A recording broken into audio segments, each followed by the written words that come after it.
too, because I think that would be valuable for everybody on the call. But I do want to talk about river cruising because I know that's what was promised today.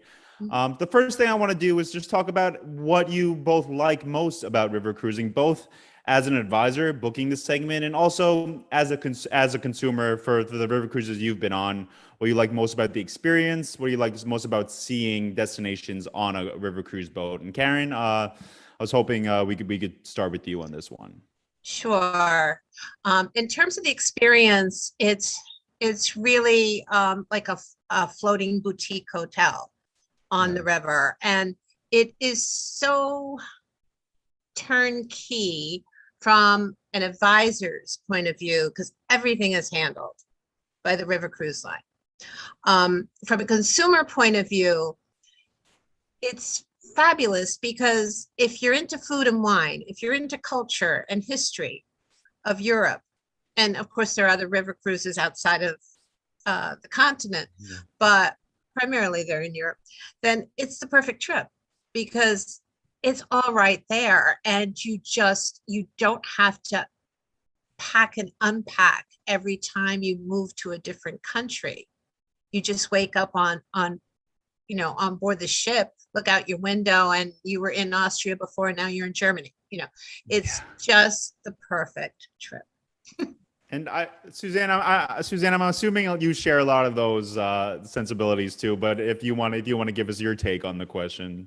Yeah, no, I totally agree with Karen. I equate river cruises with comparing them to ocean cruise. It's like trying to see the eastern half of the U.S. on an ocean cruise. You just can't until you get into the country and see the little towns and the mountains and just those areas that you can't see, and you only have to unpack once, and that's the key thing about it.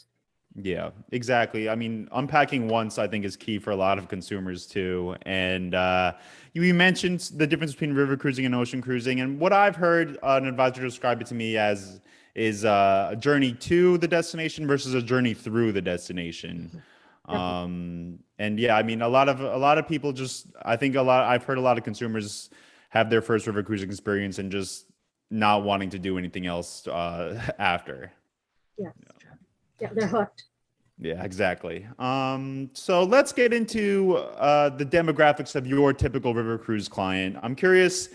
I mean, the age range, the price range for your typical clients, what's that like? And do they overlap with any other segments? Suzanne, do you want to start us off on this one? Yeah, so I have I think a little bit younger demographic than most. Mine is usually between 40s and 60s. Okay. And I built it up through escorting a couple of groups, and it was just word of mouth. It wasn't that I put it out there. And I was just kind of like the first one that I went on, I just kind of handpicked some people and said, I'm going on this river cruise. Would you like to join me? And everybody jumped on. And so, and I targeted a younger crowd just because that is what I wanted. I wanted that demographic. That's interesting because I know river cruise lines have sometimes struggled getting a younger crowd on board.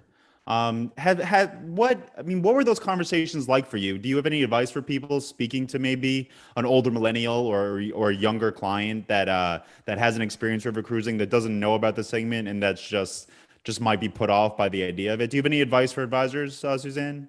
Maybe try a shorter cruise. Some of the cruise lines now have a 4 or 5 night, so they don't feel like they're trapped, with grandma and grandpa.